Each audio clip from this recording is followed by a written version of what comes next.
lewat West Bank.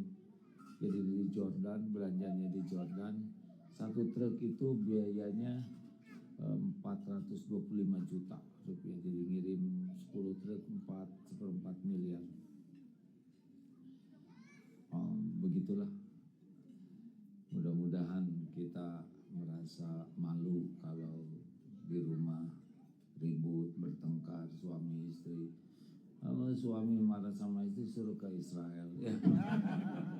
Beraninya sama istri aja. Ibu juga jangan marah-marah ya. Udah siap belum nih ngajinya? Masih pak-pipek begitu. Katanya jam 9 saya ceramah udah telat 12 menit nih. Memang agak lapar ya orang sini. Maklum semalam kan habis nonton bola. Ya. Betul, alhamdulillah sudah nonton bola semalamnya. Ya saya tidak mengerti, saya ada di sana ya. Tiba-tiba ada pengumuman katanya Agim nonton bola. Pertama kali lihat bola tuh. Yang kedua saya nggak tahu ini siapa yang main. Indonesia lawan apa? Ini siapa gitu ya? Malah yang nggak tahu yang mana Indonesianya. Ini Indonesia yang mana? Sesudah dijelaskan. Jadi siapa mereka tuh yang ini teh Persija, Persib bukan katanya ini teh kelas apalah ya. Tapi saya suka ini Pak, aneh gitu lihat sepak bola teh. Kenapa sih ribet-ribet amat ya, nggak bola satu direbutin, apa nggak bisa satu-satu aja maksudnya.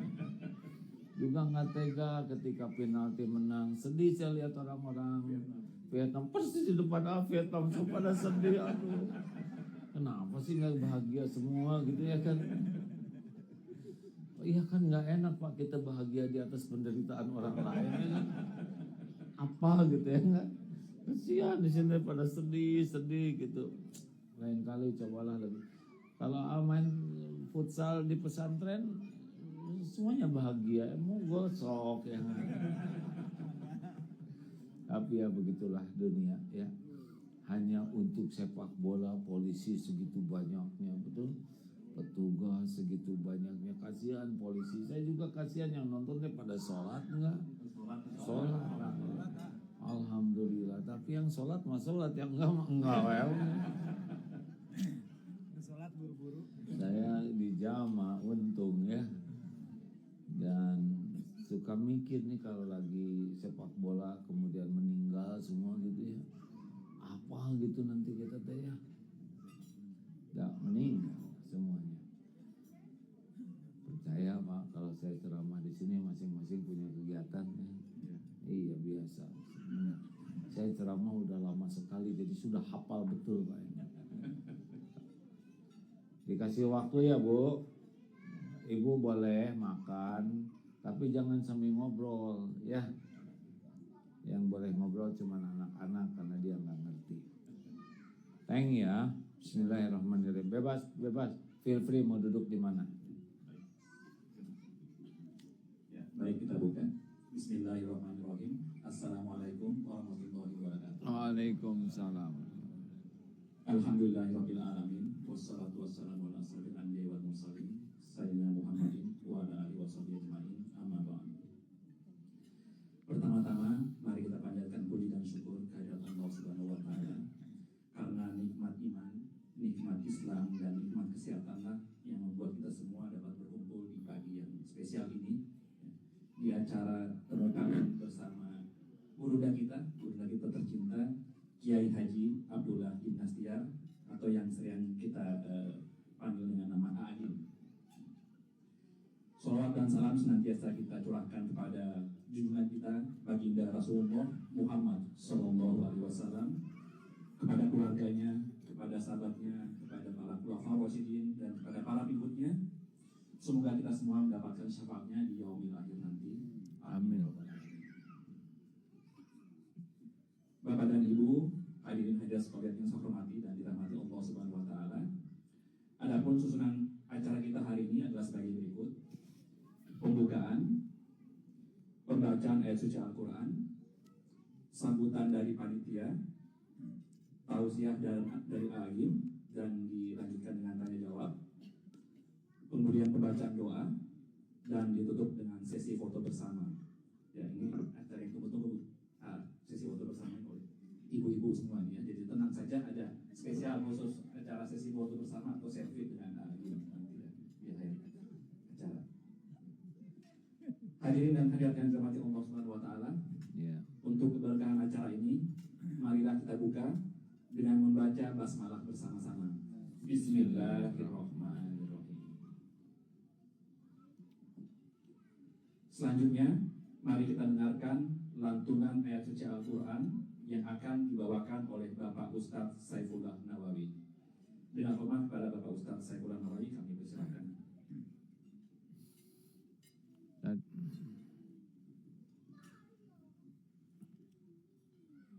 Pon, mana aja yang nyaman? Enggak di. Nah. Assalamualaikum warahmatullahi wabarakatuh. Waalaikumsalam.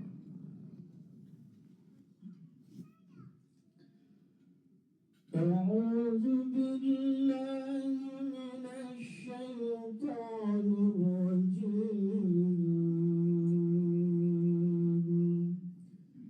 بسم الله الرحمن الرحيم الرحمن علم القرآن خلق الإنسان علمه البيان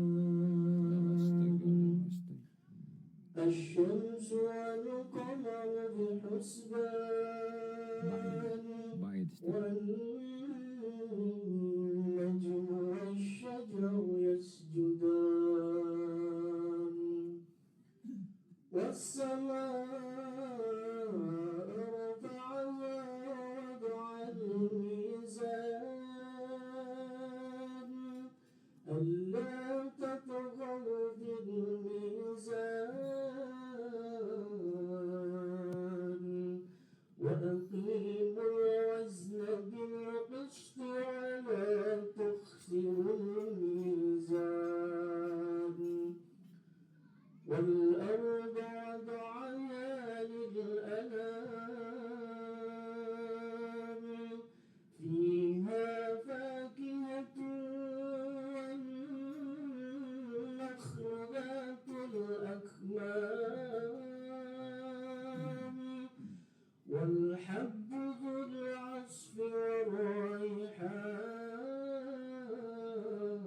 والريحان فبأي آلاء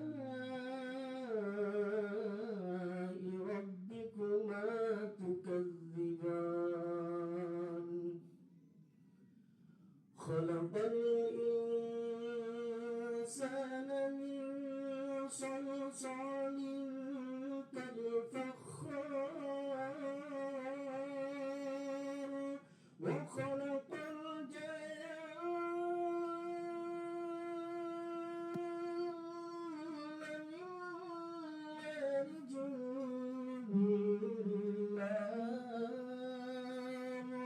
فبأي آلاء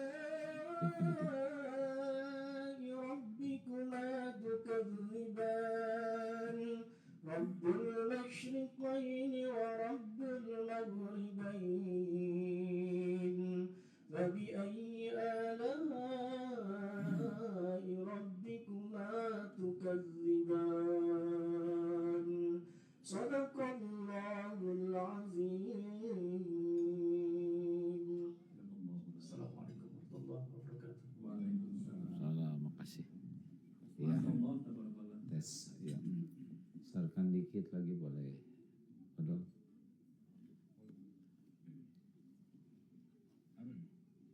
Oh, udah cukup. Ya. Demikianlah pembacaan ayat suci Al-Quran dari Bapak Ustadz Saifullah Nawawi. Semoga dilimpahkan rahmat dan hidayah serta baik beliau yang membacakan dan juga kita yang mendengarkan. Amin ya robbal alamin. Acara selanjutnya adalah sambutan dari panitia yang akan diwakili oleh Bapak Feby Wardiansyah. Kepada Bapak Feby Wardiansyah kami persilakan. Bismillah. Assalamualaikum warahmatullahi wabarakatuh. Waalaikumsalam warahmatullahi Allahumma salli ala Muhammad wa ala ali Muhammad kama shallaita ala Ibrahim wa ala ali Ibrahim innaka Hamidum Majid. Ya. Rabbi shrah li sadri wa yassir li amri wahlul 'uqdatam min lisani yafqahu qawli. Rabbi zidni ilma warzuqni rahmah. Segala puji dan syukur kehadirat Allah Subhanahu wa taala yang telah melimpahkan nikmat iman, nikmat Islam, nikmat sehat, yang mana kita bisa berkumpul di tempat yang nyaman ini. Alhamdulillah. Alhamdulillah.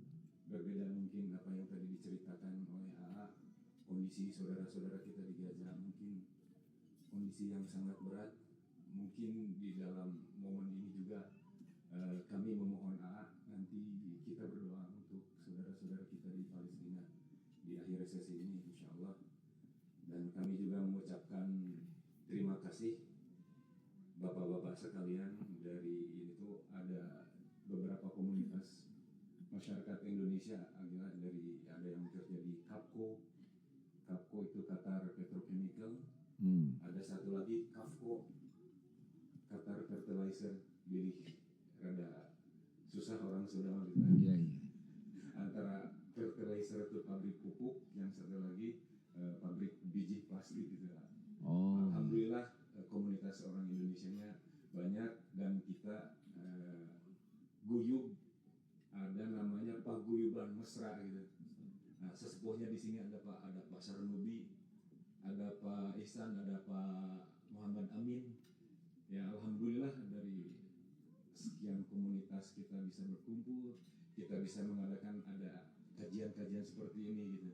Jadi sesuai dengan namanya Mesai Dwakra itu jadi mesra gitu. Oh.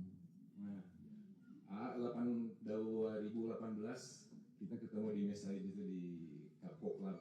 Nah, namun setelah beriring jalannya waktu ada aja problematika gitu, mungkin pandemik itu. Jadi klub itu tidak kita nikmati lagi. Jadi kita juga sempat susah nyari tempat di mana ini kajian ingin tetap ada. Jadi ini sebetulnya Masya Allah gitu ya, salah satu petunjuk Allah kita diberikan kemudahan tempat ini gitu, Masya Allah. Dalam waktu yang sangat singkat, Masya Allah. Gitu. Ini terima kasih buat bapak-bapak panitia yang telah membantu terselenggaranya acara ini. Ada bapak-bapak dari pengurus Indokapco dan bapak pembinanya sendiri, Bapak Nazarudin Somad. Yang jemput AA itu tadi pembina gitu, Masya Allah, langsung turun tangan beliau. Oh, sesepuh. Tapi masih muda usia. Oh iya. Balita di atas 50 tahun. Baik, itu aja mungkin kita lanjutkan ke acara berikutnya. Sekali lagi kami mengucapkan terima kasih. Jazakumullah khairan jazah. Dan setelah ini kita sama-sama berdoa, kita tetap sehat, kita tambah soleh dengan tambahan siraman rohani dari AA ini. Kita bisa membawa oleh-oleh ke rumah, anak-anak kita sehat, tambah soleh juga insya Allah semuanya. Amin. Barakallahu fikum. Assalamualaikum warahmatullahi wabarakatuh. Waalaikumsalam. Ya, langsung aja, kasihan pembawa acara. Giliran saya kan? Ya. Ya, alhamdulillah. Assalamualaikum warahmatullahi wabarakatuh.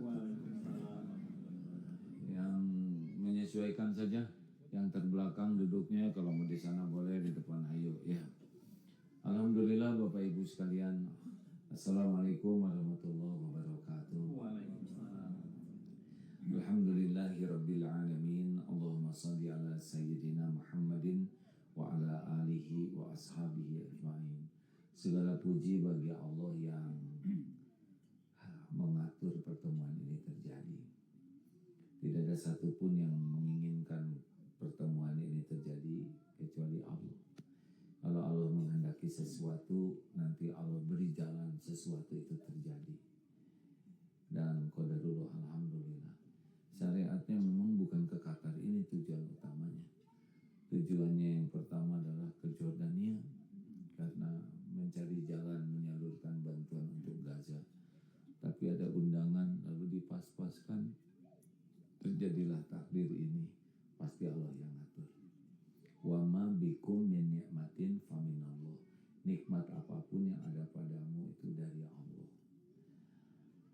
Segala puji bagi Allah yang menyandingkan dua perbedaan. Saya baru dari Jordania masuk ke kamp pengungsi, betul-betul memprihatinkan. Masya Allah, itu ada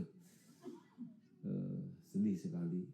Tiba-tiba masuk ke Qatar yang segala indah, dari airportnya, mobilnya bagus-bagus, kamar di hotelnya segitu lapang, makanan melimpah ruah. Yang mana ini cobaan ini? Yang lagi sulit atau yang lagi lapang? Kullu nafsin dha'iqatul maut walanablukum bisyarri wal khairi fitnah wa ilaina turja'un. Hidup ini sepenuhnya adalah ujian. Ada keburukan, ada kebaikan, ada kepahitan, ada kesenangan. Mana yang lebih berat, Bu? Ujian kepahitan atau kesenangan? Nah, yang paling berat adalah yang paling mudah membuat lupa kepada Allah. Kalau naik pesawat tenang, maunya tidur, nonton video, dengar musik. Tapi kalau pesawat diguncang, semuanya zikir. Yang jarang zikir juga jadi zikir. Benar? Jadi sebetulnya kalau lihat antara kamp pengungsi dengan kamp bapak-bapak ini, ya, ini lebih berat ujiannya di sini. Kecenderungan lupa ke Allahnya lebih besar. Kenapa jadi pada melongo begini? Saya nggak tega lihat yang di belakang. Jadi kalau saya duduk, mereka makan lagi. Dalam ilmu pidato, ya, semakin dekat dengan pusat informasi semakin kuat efeknya. Apalagi di depan ibu ada makanan dan HP, itu yang lebih berat itu, ya. Baik Bapak Ibu, kalau saya lihat dari depan wajahnya ini ada kesamaan dengan di beberapa daerah ceramah, itu wajah-wajah banyak masalah, ya. Ini serius hadirin.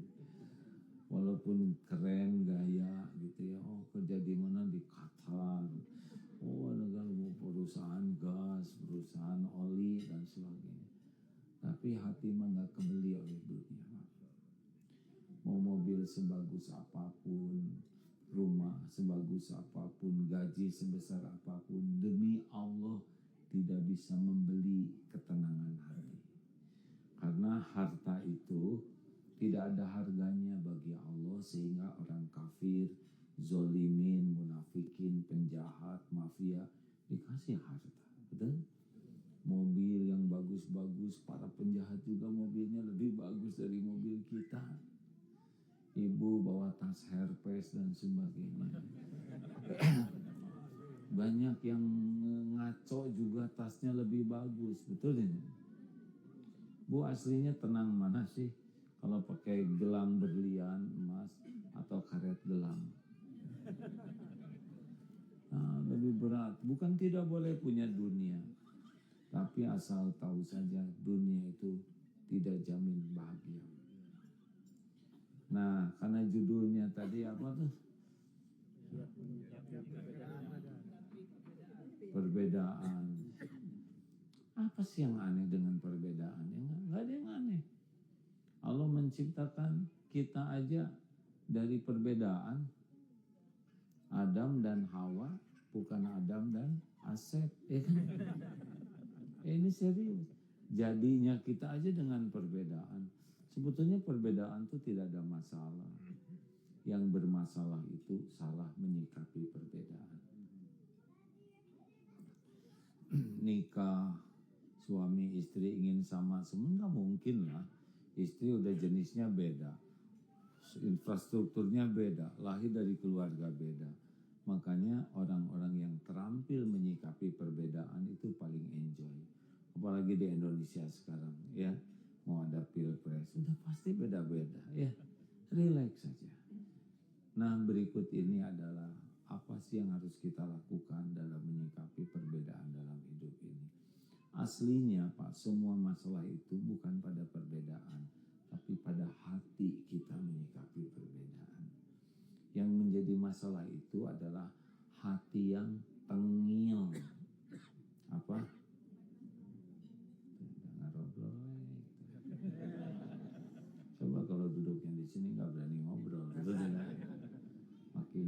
mungkin ngobrol, tapi nggak apa-apalah, bebas ya. Saya mah jarang mau sakit hati.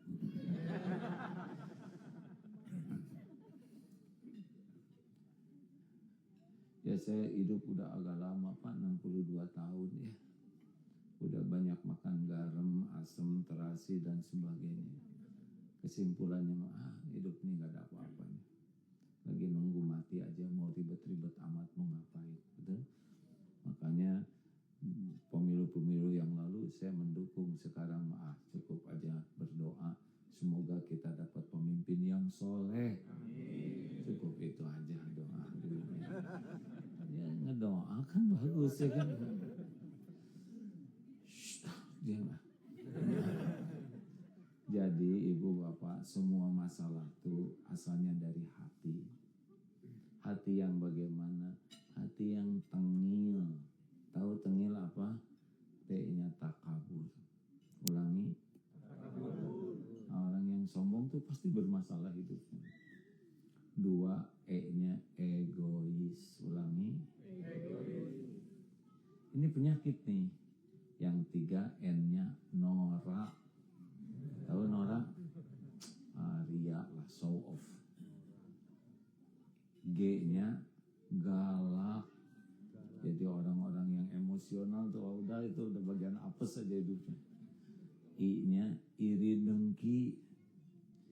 Dan L-nya licik. Ulangi, T-nya apa? E, N, G, I, L. Yang nggak bisa jawab bagian bayar ya di sana. Ini sebetulnya saya hanya menyederhanakan saja.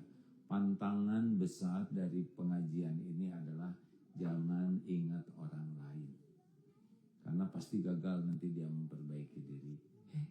Ini cocok dengan ibu-ibu tetangga saya. Kata tetangganya, ya Allah, ini ceramah pasti khusus buat yang di sebelah saya. Jadi nggak ada yang berubah. Udah tahu bedanya penyakit lahir dengan penyakit hati? Kalau penyakit lahir dikit-dikit ngaku, Pak. Aduh pusing, aduh mules, dan mau bayar untuk berobat. Tapi kalau penyakit hati, boro-boro ngaku, Pak, dikasih tahu aja marah. Iya, selalu orang lain yang salah.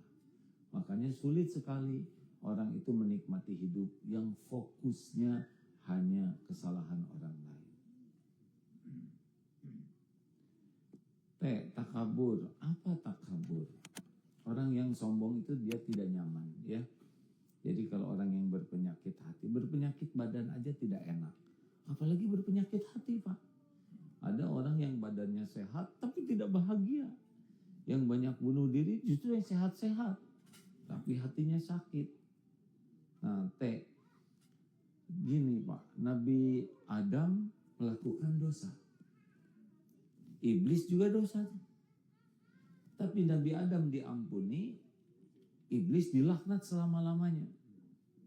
Apa kira-kira di antara faktornya? Jenis dosanya. Kalau Nabi Adam makan buah yang dilarang karena tidak nyangka di sorga ada tukang bohong. Kan si iblis ngebohong tuh Pak. Nipu. Jadi Nabi Adam tuh polos we. Tidak nyangka ada yang ngebohong. Jadilah pelanggaran. Tapi iblis dosanya paten, yaitu pertamanya ujub. Ana khairu minhu. Aku diciptakan dari api, sedangkan Adam dari tanah. Udah sombong tuh. Udah gitu takabur, aba wastakbaro, dia menolak dan sombong. Ciri sombong itu 2. Batarul haq wa ghamtun nas. Menolak kebenaran dan menganggap remeh orang lain. Jadi sombong tuh tidak harus orang kaya. Yang miskin juga bisa sombong. Dia tidak suka kebenaran. Orang sombong tuh tidak suka kepada agama. Tidak suka ke Quran. Lebih banyak ensiklopedi di rumahnya daripada baca Quran. Tidak suka kepada Nabi. Dia punya idola-idola yang lain selain Nabi. Tidak suka datang ke majelis ilmu. Dia lebih suka saja kepada apa saja yang sesuai nafsunya. Karena ilmu kan kebenaran. Ilmu majelis ilmu. Tidak suka ke ulama. Maunya ke artis atau siapa saja. Pokoknya apa saja yang menuju kebenaran dia tidak suka. Makanya kalau dikasih koreksi, saran, marah dia. Apapun yang berbau kebenaran, nolak saja. Kenapa? Karena dia sudah merasa dirinya benar. Nah, makanya orang-orang yang sombong itu la yadkhulul jannah, tidak bisa masuk surga. Man kana fi qalbihi mithqal dzarratin min kibr. Di dalam hatinya ada sombong walaupun sebesar zarah. Terus pertanyaannya, apa yang mau disombongin? Halo? Asal setetes mani, ujung jadi bangke, kemana-mana bawa ya kan? Oh, serius ini, mau pakai dempul setebal apapun, isinya buntelan. Ya. Tahu nggak kenapa kita dihormati orang lain? Karena Allah menutupi aib, dosa, kejelekan, kekurangan kita. Kenapa ibu masih menghargai suami? Karena ibu tidak tahu kelakuan suami yang sebenarnya. Oh, langsung pada nunduk. Ini jelas susah langsung. Kenapa Agim diundang ke sini? Karena Allah menutupi aib, dosa, kejelekan, kekurangan Abdullah bin Nastia. Dibuka, bubar ini. Apa yang mau disombongin kita ini? Han? Kita ini nggak punya apa-apa. Dah selesai. Cuman ngaku-ngaku aja. Saya punya rumah loh di Indonesia. Kapan tidurnya di sana? Hanya bagian stres ngebangunnya, stres perawatan. Iya kan? Gaya weh. Tahu-tahu yang minum, coba dibetulin dong ini, ngambek gue di sini. Tidur enggak. Halo? Apa kita ini coba? Apa yang mau diandelin? Ha? Sholat? Jarang. Mana kita pernah sholat khusyuk? Ha? Bagaimana bisa khusyuk sholat kita? Ngerti juga enggak? Ayo, hafal tidak Al-Fatihah? Artinya? Kita subhana rabbiyal a'la aja enggak ngerti artinya. Rabbi firli warhamni wajburni, enggak tahu artinya apa. Istighfar aja kita enggak ingat lagi istighfar, ya kan? Kita istighfar lagi jengkel. Astagfirullahaladzim. Itu kan enggak nyambung. Harusnya istighfar sedih, malah melotot. Emang keren sih, saya kerja di Qatar, aslinya sih stres. Cuma ditutupin, ini kan wajah-wajah ini punya coupling takdir masing-masing. Hah? Oh ketebak, saya kerjanya lihat wajah Pak. Ibu bapak yang baik, dengerin ya, apa yang mau disombongin? Punya dosa tidak? Sedikit atau banyak? Banyak atau banyak sekali? Banyak kali atau luar biasa banyaknya? Kalau tiap satu dosa dibalas oleh Allah mengeluarkan satu bau apa ibu ini? Bangke mah cetek Pak.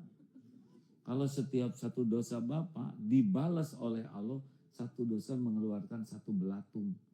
Seperti apa kita ini? Menjijikan Pak aslinya. Udahlah, nggak usah petentang-petenteng. Oleh Allah tinggal ngebalikin tuh sekejap Pak. Lihat di Indonesia, ngantor, wah pakai mobil dikawal, pulang dikawal juga, tapi diborgol dia Pak. Tinggal dibalikan sekejap kalau Allah mau, benar?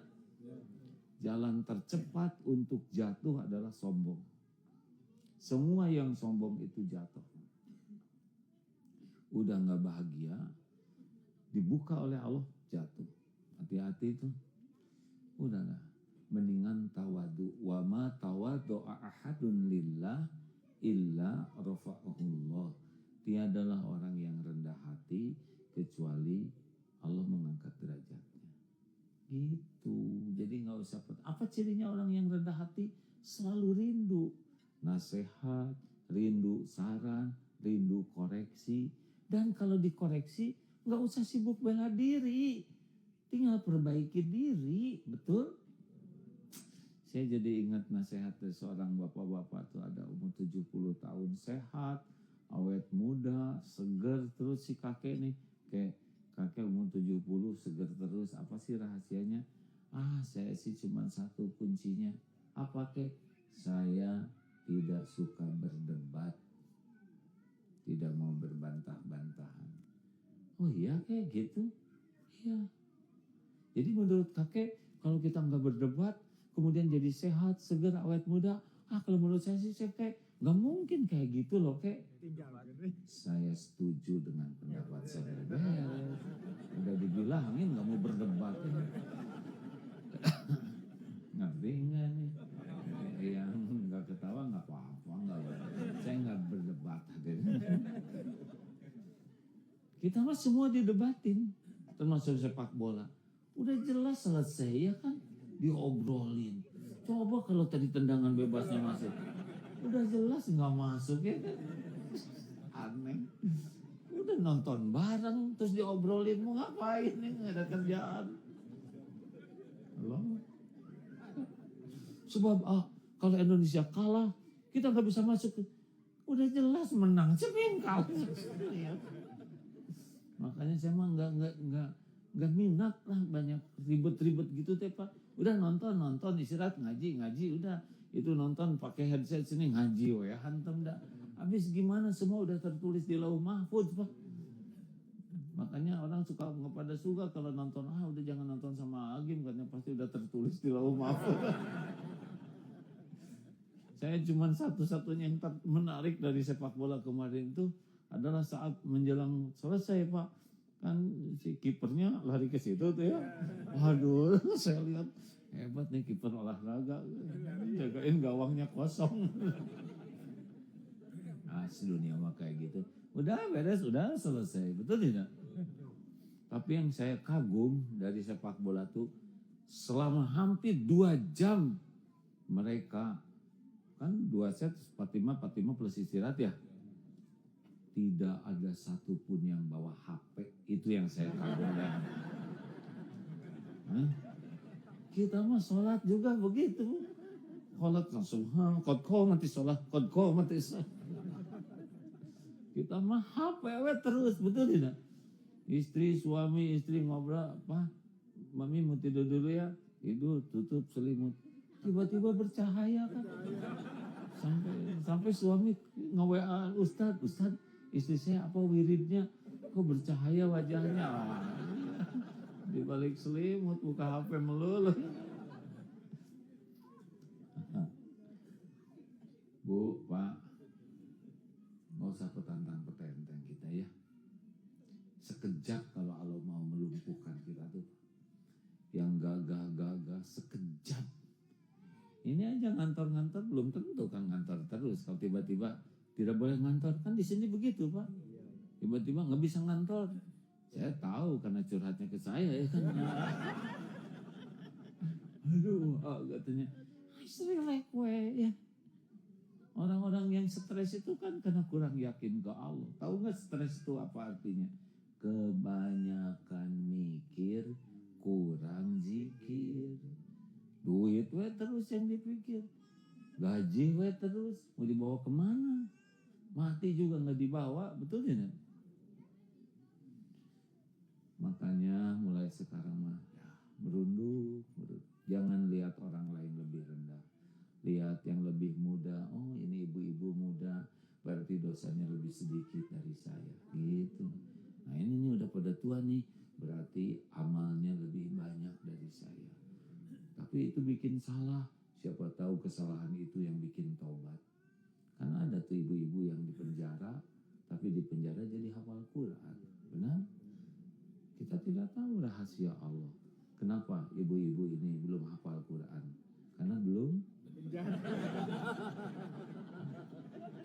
Setiap patah kata terus dipertanggungjawabkan. Karena belum menghafal lah sederhana. Ini nih, kebanyakan gaul sama gas kayak gini nih. Bu, Pak, kita tidak tahu garis hidup seseorang, benar? Kemudian jangan jauh dari majelis ilmu. Kenapa? Karena Pupuk iman adalah ilmu, pemandu amal adalah ilmu. Tipu daya setan yang pertama adalah agar orang tidak belajar agama. Karena kalau belajar agama dia akan kenal Allah. Kalau belajar agama dia akan kenal apa yang diperintahkan dan dilarang Allah.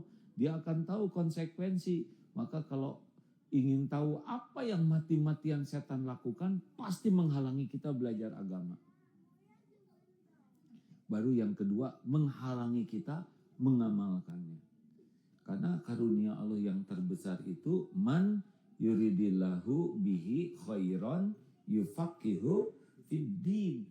Barang siapa yang dikehendaki Allah kebaikan baginya, Allah pahamkan agama. Ini ada seorang ibu-ibu cerita, aduh, saya tuh nyesal sekali. Jadi anak-anaknya tuh supaya keren, hebat, disekolahkanlah, ini di Indonesia ya, nggak tahu kalau di sini. Sekolahkanlah sekolah internasional sehingga masuk. Hasilnya nggak tahu sholat, nggak kenal Allah, dan nggak sopan lagi ke ibu bapaknya tuh, karena nggak diajarin adab. Aduh, nyesal. Sekarang dinasehatin ngebangkang, malah melawan aja. Bapaknya ada masalah, sibuk ngurusin warisan, padahal bapaknya masih hidup. Ini luar biasa. Nyesal. Tapi kalau anak tahu agama, insya Allah dia tahu siapa Allah. Dia akan tenang hidupnya bersandar kepada pemilik langit dan bumi. Dia akan mengerti memuliakan orang tua itu amal soleh yang luar biasa. Makanya udah sekuat tenaga belajar agama. Ini gerbangnya untuk tawadu. Jangan sisa waktu. Orang Indonesia tuh 5,5 jam buka HP medsos tuh. Tapi buka Quran berapa menit? Belum tentu. Mau kemana ini? Saya lihat dari depan wajahnya wajah bekal meninggal nih. Asli nih, ingat. Ya, saya salah satu nikmat yang saya syukuri di usia sekarang ini, 62 tahun ini adalah ingat 63 usia Rasul. Asli nih. Di pesantren saya 63. Persiapan kalau nggak ada mungkin lebih cepat, kalaupun ada sesudah itu bonus. Ke keluarga juga begitu. Warisan sudah ditulisin, yang diwakafkan ini hibah ini untuk dibagikan. Anak-anak udah tahu, dan kuburan siapkan ya. Tiap hari Jumat kalau lagi di Indonesia lihat, nanti saya dikubur di sini. Kalau saya dikubur di sini nggak usah dibangun apa-apa di atasnya, biar tanah gini aja. Kasih aja pembatas, nggak usah diperlakukan apapun, nggak boleh dibangun apa-apa. Rasanya tiap hari ingat mati itu enak hati itu ya. Jadi sayang sekali waktu tuh kalau mau dipakai sia-sia ya.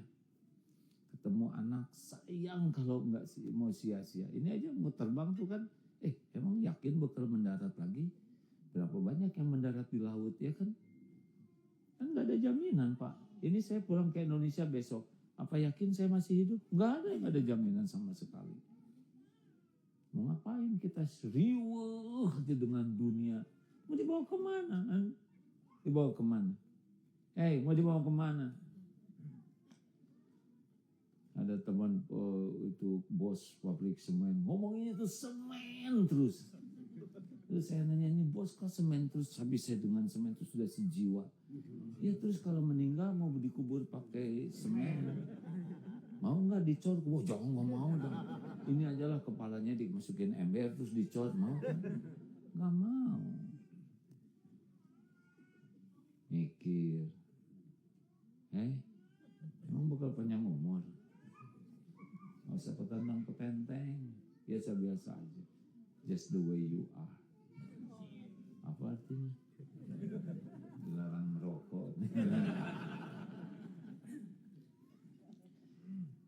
Jangan melihat orang lebih rendah. Kalau kita keluar dari rumah, kata Imam Hasan Al-Basri, lihat orang tuh, jangan-jangan mereka lebih tinggi derajatnya di sisi Allah. Mungkin bapak itu lebih berbakti kepada orang tuanya daripada saya. Mungkin bapak ini dia lebih menafkahkan hartanya, membiayai saudara-saudaranya di Indonesia. Mungkin tahajudnya lebih bagus. mungkin tobatnya lebih banyak. Pokoknya lihat orang tuh berbaik sangka aja. Itu akan melembutkan hati. Dan hati-hati, jangan merendahkan orang yang ternyata berderajat tinggi di sisi Allah. Kita menghina dia, padahal Allah mencintainya. Celaka kita ini. Udah nggak usah rewel, ya. Kenapa jadi pada nunduk begini? Seperti yang sadar. Udahlah, apa yang mau disombongin lah, kentut bau gitu nggak usah sombong ya nggak. Kalau kentut bau anggrek boleh ya nggak. Mau sekeren apapun peledak ya. Halo, kita mah dikasih ngantuk juga udah selesai Pak. Suatu saat saya pernah mau ke puncak ada masjid. Nah, ternyata yang Dharma Wisata di sana itu anak-anak SD dengan gurunya. Saya lihat itu pada tidur, rupanya kecapean. Itu guru tidur persis di depannya itu telapak kaki muridnya yang pakai kaos kaki udah lecek itu. Mungkin lagi mimpi ke Dharma Wisata ke pabrik terasi atau apa mungkin. Saya pikir ini guru, wah bangun aja keren ya nggak?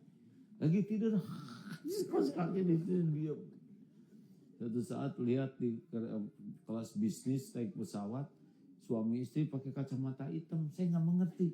Loh, ini biasanya kacamata hitam kan buat cahaya di luar. Kenapa naik pesawat? Oh rupanya supaya tidak ketahuan kalau tidur. Kalau tidur jadi nggak ketahuan. Tapi tetap ketahuan. Karena nggak pakai kaca mulut ya kan.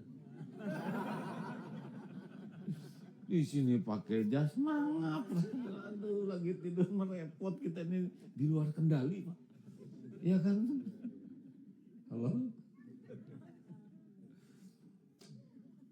Biasa-biasa aja lah hidupnya ya. Jadi caranya cintai kebenaran, rindukan saran, kritik, koreksi, berterima kasih, dan jangan lihat orang lebih rendah dari kita. Sing sopan, ke pembantu sopan, ke siapapun sopan, itu yang bikin bahagia. Nggak lama lah hidup nih. Tahu Mbak Eli? Itu yang meninggal, itu orang tuanya Mas Charles lah ya, dari Inggris. Elizabeth, ini rumit amat sih. Elizabeth maut, nggak bawa apa-apa, bener? Apa bawa mahkota? Nggak bisa, nggak dibawa istananya juga. Biasa-biasa aja lah ya. Ingetin Pak, mau bahagia biasa-biasa aja, nggak usah banyak gaya, banyak dosa aja banyak gaya, ya kan? Kenapa? Nggak usah merindukan orang memperlakukan kita spesial. Kalau dibuka juga apa yang mau dispesialin kita ini ya. Ibu-ibu, kalau suaminya punya jabatan, ibu nggak usah nebeng keren. Kan yang jabatan suaminya ya kan. Ibu cuma nebeng biasa aja, namanya juga nebeng. Ya kan ada suaminya kolonel, istrinya jenderal. Padahal daftar enggak, seleksi enggak, latihan enggak. Kenapa lebih galak? Nggak jelas bisa.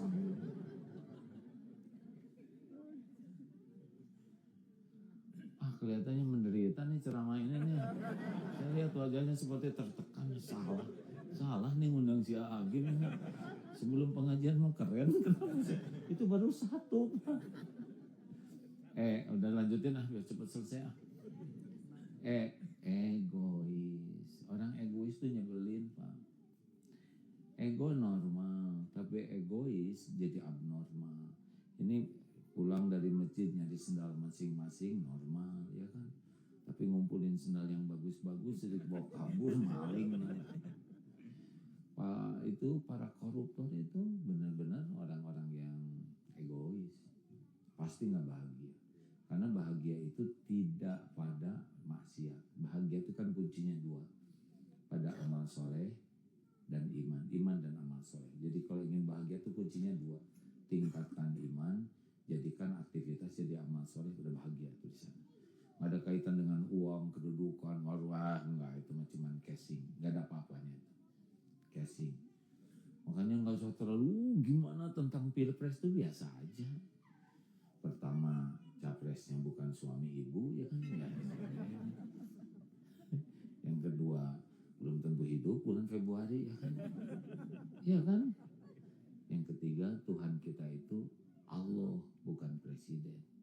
Dari dulu juga ganti-ganti presiden, tetap Bapak jadi tua, ya kan? Ya kan? Dulu kan Bapak waktu zaman Pak SBY nggak seperti ini kan? Lebih baik. Jadi ingat kakek-kakek itu kan ada di YouTube kayak enakan mana zaman Pak Jokowi atau Pak SBY atau Pak Soal, enakan Pak Harto. Kenapa? Ya karena dulu istri saya masih muda. Wah. Si bapak mah ngacor, yang nanya kemana jawab kemana. Namanya aki-aki error. Lanjut. Dalam Islam bahagia itu bukan pada mendapat, tapi berbagi. Coba di dalam surat Ali Imran 134 ya, ciri orang takwa. Orang takwa itu orang bahagia. Yang pertama di Ali Imran itu alladzina yunfikuna fis-sarra'i wad-dharra, yaitu orang-orang yang senang berinfak dalam lapang dan sempit. Jadi bahagia itu bukan memperbanyak tabungan. Stres nambah tabungan tuh Pak, takut berkurang. Juga ngapain, saya tuh kadang nggak ngerti. Tabungan tuh dihitung nambah. Terus mau diapain, ha? Zakat nggak dibayar. Sedekah tetap segitu-gitunya. Tapi dia senang sekali. Wah, penghasilan saya nambah, tabungan saya nambah. Terus mau dia apain ini, ha? Dia bahkan ngirit makan, ngirit ini. Terus mau diapain? Sedekah enggak, zakat enggak, wakaf enggak. Mau apa? Enggak ada apa-apanya itu duit. Cuman catatan, lihat enggak, megang enggak, belanjain enggak. Allah ngasih rezeki itu ujian. Bukan sumber kebahagiaan. Bahagia itu justru kalau berinfak. Jadi maaf ya Bu ya. Makin pelit, koret, kedekut, buntut kasir, cap jahe mereka. Asli. Ini ada seorang suami yang mengadakan. Atulah, saya lihat jam saya sendiri, kenapa sih tidaknya? Masih lama. Emang siapa yang mau berhenti? Lihat lagi. Bu, di Indonesia nih, ini 5 juta buat dipakai belanja atau apa saja, kepentingan rumah atau kepentingan ibu. Makasih Pak, jazakallah. Terus kasih lagi, ini 5 juta, habiskan untuk bersedekah. Kalau udah habis nanti bilang. Jadi 5 juta untuk dirinya, tapi 5 juta untuk sedekah. Si bapak ini ingin tahu mana yang bisa bikin bahagia. Itu yang 5 juta buat dirinya hanya sekali aja. Jazakallah khair, makasih Pak. Sekali. Tapi yang 5 juta Pak, mulai dari makan malam karena udah mulai berbagi ya. Aduh, tadi senang sekali. Lihat Starbucks, namanya Tarling, Starbucks keliling ya, yang pakai motor jualan kopi itu 3.000-an. Dibayar 50.000. Terima kasih. Ke toilet umum kasih 100.000. Kan di sana standarnya 2.000-an, 3.000. Ibu ngapain aja di toilet? itu cerita ya, cerita bahagia dari mulai makan malam menjelang tidur, besoknya terus cerita tuh adalah cerita bahagia melihat orang bahagia. Jadi sekarang sedekahnya tuh udah nggak lagi 20, nggak lagi 50.000, 100 Pak. Karena melihat excitednya, begitu senangnya orang, kenapa kita harus sedekah 20, 50, 100. Jadi ada itu yang nganter-nganter tuh Pak. Kalau datang pulangnya kasih 1 karung beras 5 kiloan, 75-an tuh di Indonesia Pak. belinya 20.000, 40.000, pulang dapat sekarung beras. Aduh, katanya bahagianya. Efek dari bahagia, jadi bahagia si istri ini, Pak. Apalagi yang menarik, Pak? Yang menarik, dia keluarkan tabungannya juga untuk sedekah. Jadi makin bahagia. Bahagia aja tuh, Pak. Berubah. Kalau udah bahagia ke anak jadi anaknya juga jadi dermawan. Kalau dibekelin, nih 50 buat jajan, nih 50 buat sedekah. Jadi selalu tidak boleh ya, kalau ini buat nabung. Bikin anak pelit. Salah tuh ngajarin anak nabung terus tuh. Harusnya ini nabung di dunia, ini nabung di akhirat. Sedekah. Gitu lelaki. Jangan cuma dengar. Kasih istri yang banyak buat sedekah. Ya enggak? Apa perlu kita intai? Enggak perlu. Bagaimana saya tahu uangnya disedekahkan atau tidak? Dari kebahagiaannya. Kalau dia nggak bahagia juga disimpan tuh duit. Kalau si ibu sedekah dia jadi bahagia. Ini udah rumusnya. Rumusnya udah nggak bisa enggak. Alladzina yunfikuna fis sarra'i wad dharra. Jadi Allah menyimpan bahagia itu pada orang yang dermawan, bukan orang yang pahit, koret, nggak bisa.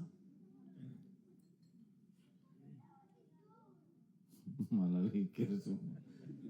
Udah jebet-jebet, tapi jangan selalu diposting ya. Dikit-dikit posting, dikit-dikit. Alhamdulillah, sesudah saya mendengar ceramah dari Agim.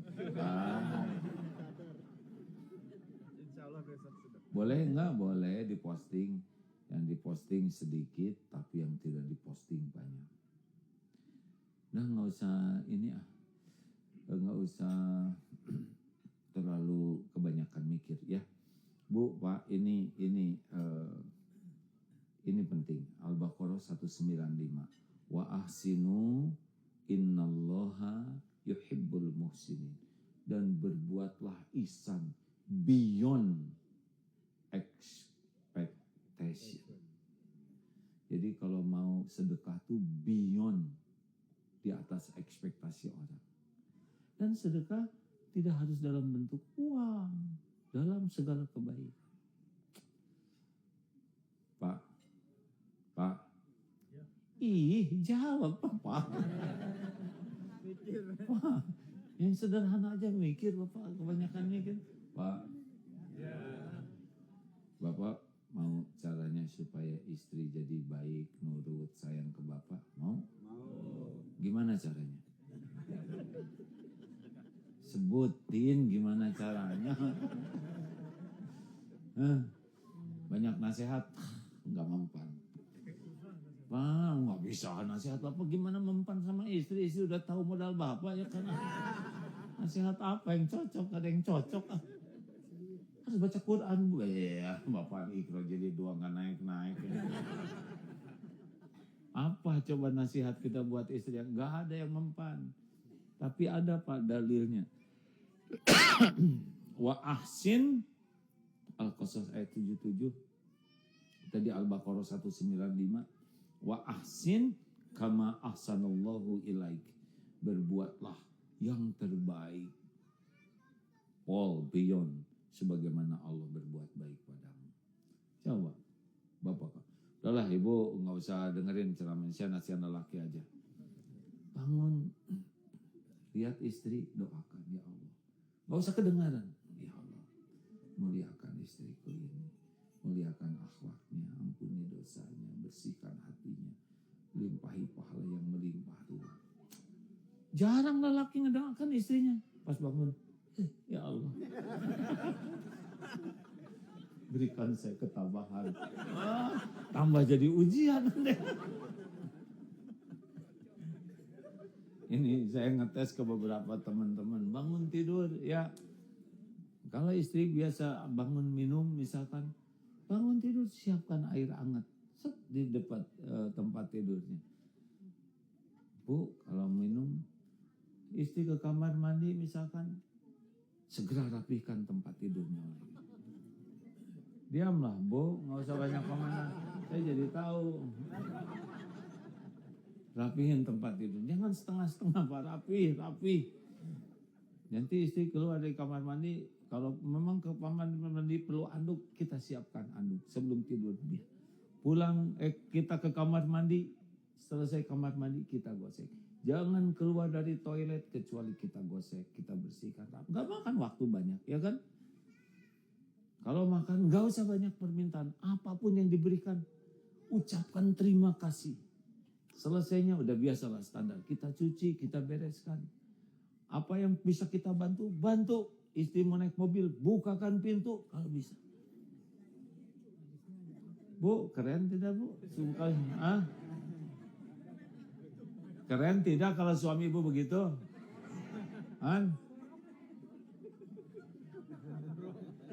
Singis dulu. Diam lelaki.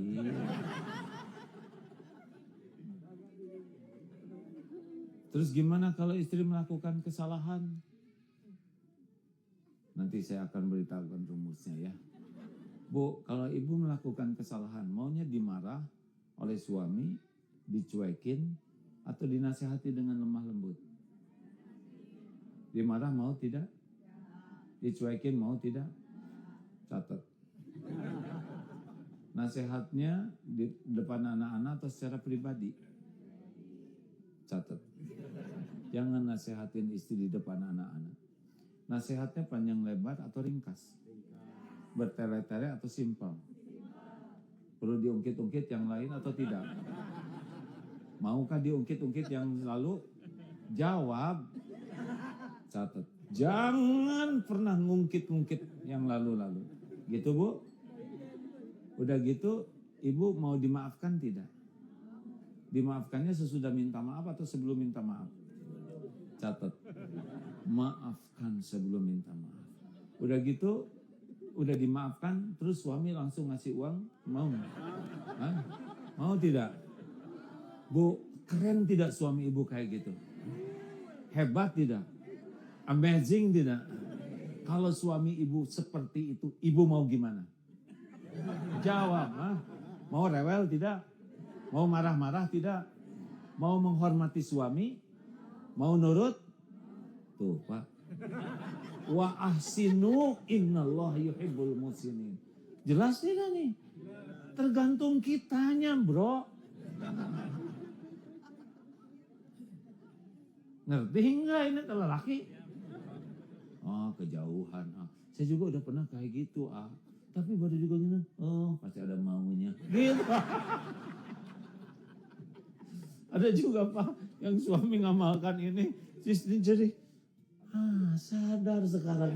Disebut sadar. Kita melakukan ini karena apa? Karena Allah mencintai orang berbuat kebaikan. Selesai. Istri mau menghargai, mau tidak, ya itu mah kecil. Ya. Apa urusan kita kan? Urusan kita kan diridhoi oleh Allah, betul tidak? Jelas nggak nih Pak? Jadi nggak ribet. Bapak tuh stres karena Bapak kebanyakan berharap dari istri. Lakukan aja yang terbaik. Itu kuncinya. Dalilnya tadi Al-Baqarah 195. Sama di kantor, di mana juga. Udah pol aja lakukan yang terbaik. Kenapa? Karena Allah mencintai orang yang melakukan yang terbaik. Udah selesai bagi kita. Bu, pertanyaan terakhir buat ibu. Kalau ibu ke suami kayak gitu nggak tadi? Enggak ya? Nah itulah nasib ibu ya. Ibu juga sama Bu, nggak usah rewel. Lakukan yang terbaik. Ibu tuh, suami tuh sebetulnya bukan sumber kebahagiaan bagi ibu. Aslinya bagian dari penderitaan. Nah iya Bu, kalau ibu lebih banyak berharap dari suami. Makin ingin dihargai, ingin dipuji, ingin disayangi, ingin dibalas budi, ingin dicintai, makin sering sakit hati. Karena ibu lebih berharap ke suami. Sedangkan model ini, maaf ya Pak ya. Aduh, model-modelnya nggak bisa diharapkan. Bener nggak? Ini lelaki jenis ini, maaf ya Pak ya. Ini boro-boro ngebahagiain istrinya, ngebahagiain diri sendiri ya susah. Udah Pak Sing sabar ya Pak. Saya mengerti ya Bapak begitu menjiwai karena tekanan yang besar. Ini serius. Jadi kita menderita tuh karena berharap dari Maha. Harusnya kita yang memberi. Itu kunci bahagia. Kalau banyak berharap mah bertengkar ujungnya. Maka ibu kalau dandan juga nggak usah banyak ngomong. Ini Pak, gimana? Saya kelihatan langsing nggak nih Pak? Oh iya Bu, ibu sekarang lebih langsing. Hah? Berarti kemarin gendut dong? Oh, masalah baru. Sudah Pak, tenang Pak. Ini suami jadi meledak-ledak punya tahan.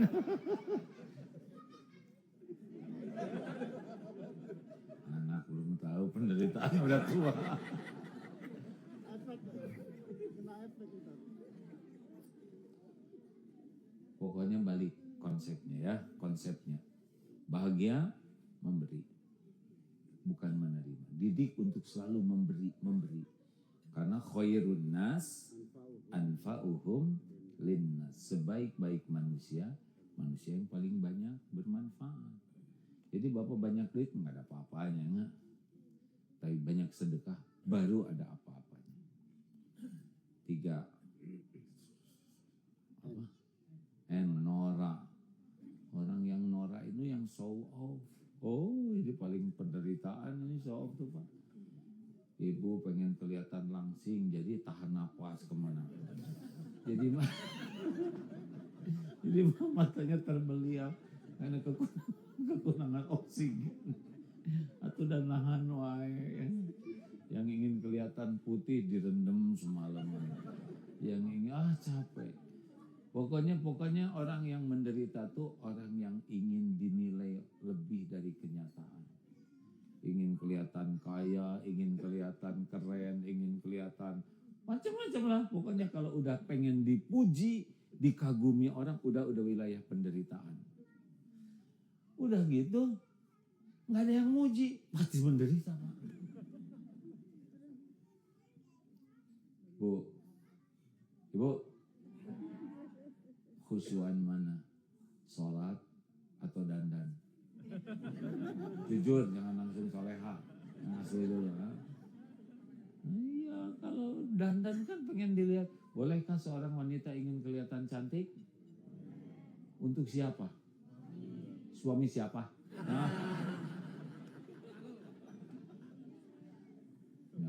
Suami sendiri.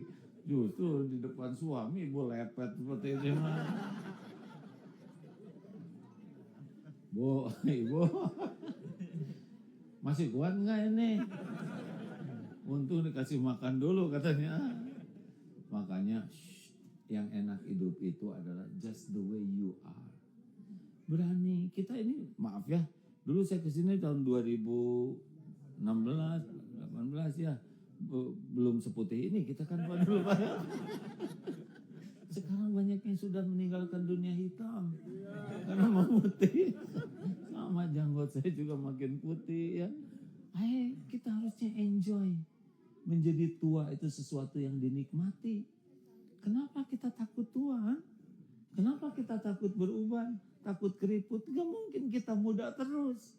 Kita takut tua karena sibuk dengan penilaian orang. Itu sumber penderitaan. Nikmati. Jadi tua tuh berarti kita masih diberi kesempatan beramal, ya kan? Bu, gak usah takut jadi tua Bu. Tahu kenapa? Karena udah jadi, ya kan? Nikmati tambah umur. Ya beneran loh. Gak boleh pas bangun tidur ibu lihat, kok ada kakek-kakek? Berarti ibu udah tua, enggak? Ada suami yang pas bangun, loh kok ada nenek-nenek? Nikmati jadi tua. Kita sekarang ini beda berapa tahun aja, 7 tahun udah segini ya kan. Coba sekian tahun ke depan gimana ya. Ketemu 10 tahun yang akan datang. Ya saya di KPAD dulu kan gagah-gagah Pak, komplek tentara Pak, komandan di sini. Tapi lama-lama di sini juga akhirnya. Dari Kamarana ya. Ya semuanya sunatullah, bagian yang harus disyukuri, betul ya nak? Nggak usah capek-capek pengen dipuji orang. Capek pengen dipuji orang. Lakukan yang terbaik karena Allah suka. Selesai. Selamat menderita yang centil, yang pengen dinilai orang, capek itu.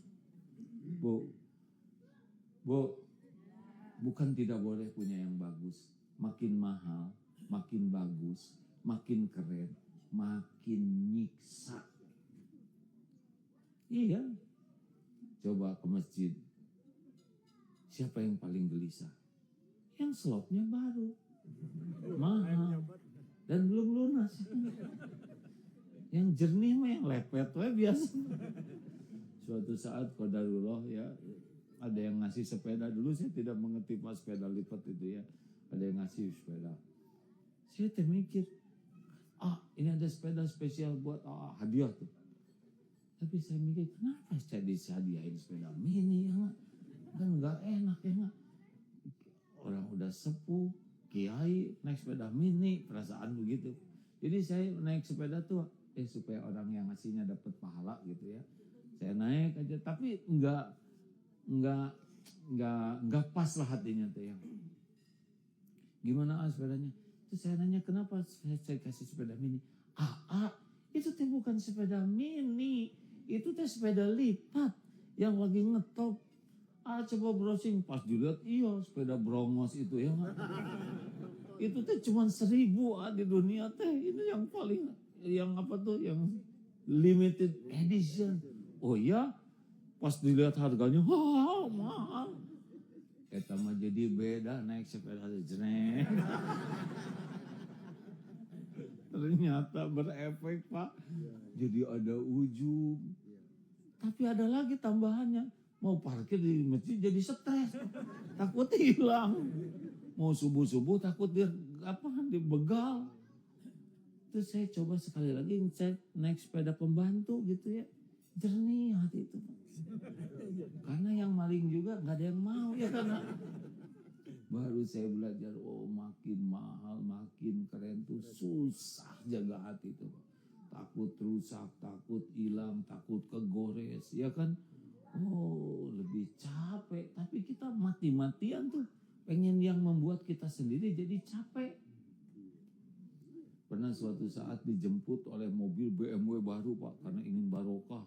Nah kan habis tablik akbar kalau di daerah tuh bukan rebutan salaman Pak. Waduh ke BMW itu si supirnya stres, yang punyanya stres, takut kegesrek. Tapi suatu saat dijemput oleh mobil tawadu ya saya nyebutnya. Ya udah banyak dekoknya. Itu ketubruk rem. Enggak ngefek sama sekali. Lihat bumper dia rusak, malah nanya punya orang. Nah kita tuh suka nyiksa diri, Bu, nggak usah maksain beli yang ori ya. Kan ada orang yang mati-matian pengen beli ori. Tapi ditanya oleh temennya, ini KW berapa? Tuh sakit hati. Nggak ada yang percaya. Makanya biasa aja lah, sesuai keperluan, sesuai kemampuan. Setuju? Setuju tidak bro? Mau ngapain lah? Saya juga udah nyobain dipuji banyak orang, nggak ada apa-apanya Pak.